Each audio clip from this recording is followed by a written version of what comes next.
क'क्राझार जिल्ला फर्ट बडजरा महकुमानि सिङाव थानाय टिपकाइ भारतीय जनता पार्टी टिपकाइ शक्ति केन्द्र मावख'आव 122थि प्रधानमन्त्री नरेन्द्र मदिनि मन की बात खुंदों। बे खुंनाय हाबाफारियावनो Assam plains tribe development corporation लिमिटेडनि लेङाइ आफादगिरि बनेन्द्र कुमार मुसाहारिया बाहागो लायो, लोगोसे बारग' BSF रमेन मुसाहारिया बाहागो लायो आरो बारग' CRPF बिहित सांमायाबो बाहागो लायो आरो फर्ट बडजरा जिल्लानि गेलेमु नेहाथारि त्रिबेन सांमायाबो बाहागो लायो। मख'नो गोनांदि थांनाय भारत-पाकिस्तान दावहायाव भारतनि नरेन्द्र मदिनि मन की बात फालिनायजों लोगोसे दिनै भारत हादरनि देरहासार जानायखौ लानानै भारत की सेना जिंदाबाद, ऑपरेशन सिंदूर जिंदाबाद, भारत माता की जय, नारी शक्ति जिंदाबाद, नरेन्द्र मदि जिंदाबाद बायदि बायदि स्लोगान होनानै टिपकाइ शक्ति केन्द्र मावख'निफ्राय जागायनानै हानजा सुरनाय हाबाफारिखौ नुनो मोननाय जादों। भारत माता की भारत माता की नारी शक्ति जिंदाबाद, नारी शक्ति जिंदाबाद।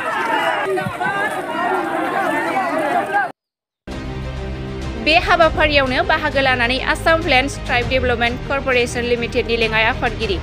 बनेन्द्र कुमार मुसाहारिया खौरांनि गेजेरजों मा फोरमायखो फैजों मिथिना लानि। दिनै जोंनि BJP दलनि आरो जोंनि यशस्वी प्रधानमन्त्री नरेन्द्र मोदी बिथांनि जेनाखि सबसे प्रिय मन की बात अनुष्ठान नैबे 122तम मन की बात अनुष्ठानखौ नैबे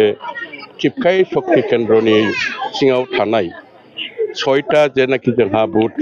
सेन्टार दं, बुथ कमिटि दं, 7टाया सिस्टिना निजाबबिया खालामदों। खिन्थु जों बे 6टा बुथ केन्द्रखौ जों खौसेयैनो नैबे टिपकाइ बन्दराव जों बेहाय खालामनाय जादों। दा बेवहाय बयबो रायजो राजाफ्रानो बिराद मोजां मदद फैदों। जों आसा खालामदोंमोन 2-2.5 जागोन, खिन्थु दा 300नि बांसिन बेहाय रायजो राजाफ्रा जोंजों बाहागो लाफादों। बेनि थाखाय आं खुब मोजां मोनदों। दा बाथ्रा जाहैबाय नैबे 122तमनि बे स्पेसियेल जों जे दा तिरंगा जात्रा एजेन्डाखौ जों लाफादों, बेयो जोंनिल' नङा, दुलाराय आसामाव गासै 126टा MLA समष्टिनि जेसेबां बुथ दं, प्रत्येकटा बुथआव माने 11टानिफ्राय 11:30सिम मन की बात अनुष्ठान जायो। बे मन की बात अनुष्ठानखौ फोजोबनानै माने दानि जे ऑपरेशन सिंदूर ग्ल'रियासलि खुब मोजाङैनो जे साक्सेसफुल जानो हादों। दा बेनि थाखायनो इन्डियान आर्मी आरो भारतनि प्रधानमन्त्री यशस्वी नरेन्द्र मोदी बिथांखौ धन्यबाद होनो थाखायनो नैबे तिरंगा जात्राखौ लाफानाय जादों। बेसिकेलि जोबोद दुखुनांथाव बाथ्रा जे जोंनि हायावनो पाकिस्ताना फिसिनानै दोननाय उग्रबादि सन्थाया जम्मु काश्मीराव फैनानै पेहेलगामाव थांनाय 20 एप्रिलाव 26 जन माने निरीह पर्यटक, निरीह भ्रमणकारिखौ बासि हिन्दुखौ बासिनानै जे 26 जनखौ गावथारदों, बेनि उचित प्रदुत्तखौ यशस्वी प्रधानमन्त्री नरेन्द्र मोदीनि निर्णायक भूमिका आरो इन्डियान आर्मिनि प्रचेष्टायाव सानथामनि गेजेरावनो जे पाकिस्तानाव थानाय उग्रपन्थीनि जेसेबां केम्प, जेसेबांनाखि बिसोरनि क्वार्टार दं, बेफोरखौ टस मस खालामजोबनानै पाकिस्ताननि गोनां एयारफोर्सखौबो टस मस खालामनानै पाकिस्तान आर्मिया जे सारेन्डार खालामनो बाध्य जादों, दिनै बिश्वबासिया बेखौ नुदों। दा बेखौ नुनानै जों खुब गर्बित। दा बेनि थाखायनो दिनैहाय जों दं इन्डियान आर्मिजों, जों दं प्रधानमन्त्री यशस्वी नरेन्द्र मोदीजों, बे स्ल'गानखौ लानानै दिनैनि बे प्रग्रामखौ लानाय जादों। जितु सार नैबे समाव ससियेल मिडियायाव मोनसे खौरां बुंबाय थादों जे बासबारियाव आदानि कम्पानिनो हा होनाया एलटमेन्ट जाबाय होनदों। सार मा बुङो सार बेनि सायावहाय? बेखौ बासबारियाव आदानि कम्पानिनि हा होनाया, बासबारि आंनि न' खाथियावनो। बासबारि ओनसोलनि आं खेबसे नङा, खेबनै नङा, खेबथाम गाहाम विधायक जाबोनाय, MLA जाबोनाय, आंखौ MLA देरहाहरदों बे ओनसोलनि रायजो राजा। दा आङो जेखौनाखि दा नुगासिनो दं आरो जेखौनाखि जे आन्दलनकारि बिथांमोना आन्दलन खालामदों, बिसोरबो आंनिसिम फैदों। आं बिसोरजों जेला आंनाव फैयो आं रायलायदों जे दानि आसाम सरकार एबा मानगोनां प्रमद बर' बिथांनि दैदेननाय BTCनि CAM प्रमद बर'नि दैदेननाय बे सरकारा माब्लाबाबो रायजोनि खहा खालामनानै खुनु खामायखौ मावा बे एकदम रोखा बे बाथ्राया नंगौ आं खबर लाबाय जे अलरेडि APDCL नो माने आसाम पावार डिस्ट्रिबिउट पावार लिमिटेड नो APDCL कम्पानी लिमिटेड नो 3000 बिगा हाखौ अलरेडि एलटमेन्ट होबाय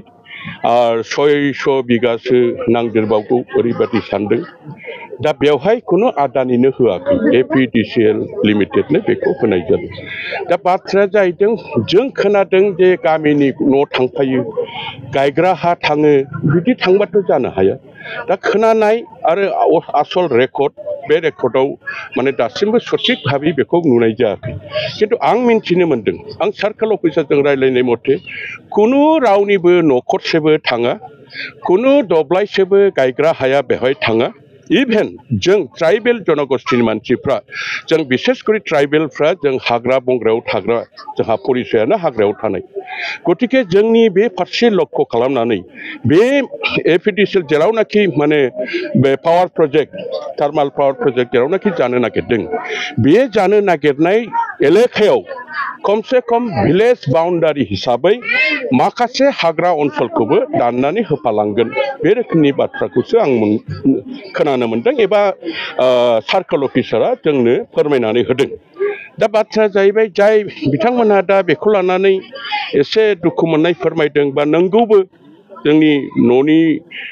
हाफ्रा जुदि थाङोब्ला एफा एनै जों दखल खालामनानै लानाय गय गायनानै जानाय औवा गायनाय जानाय बेफोर जुदि थांजोबोबा अर्थनैतिक भाबै जथेस्थ एसे खथिया जागोन जाया नङा दा बेखायनो खुनु खथि जायाजासे गामिनि रायजो राजा एबा गामि ओनसोलना खथि जायाजासे सरकारजों एसे मोजाङै सावरायलायनानै जिनिसखौ समाधान खालामोबा आं सानो जे बे जिनिसा खोब मोजां जागोन जेसेबां रायजो राजाफ्रा नाङा होननानै बुंदों बिदिनो गोबां रायजो राजाफ्रा नांगौ होननानैबो बुंदों गतिके आंहा मोनसे बिसास दं जोंनि बिटिआर सरकार आसाम सरकारनि दैदेनगिरि बिथांमोनजों जाय बिथांमोनहा दा बेखौ आन्दलन खालामगासिनो दं हा होआ मा होआ होननाय बेफोरखौ जुदि जयै सावरायलायोबा सावरायलायनि गेजेरजों मोनसे मोजां समाधान जागोन होननानै आंहा मोनसे बिसास दं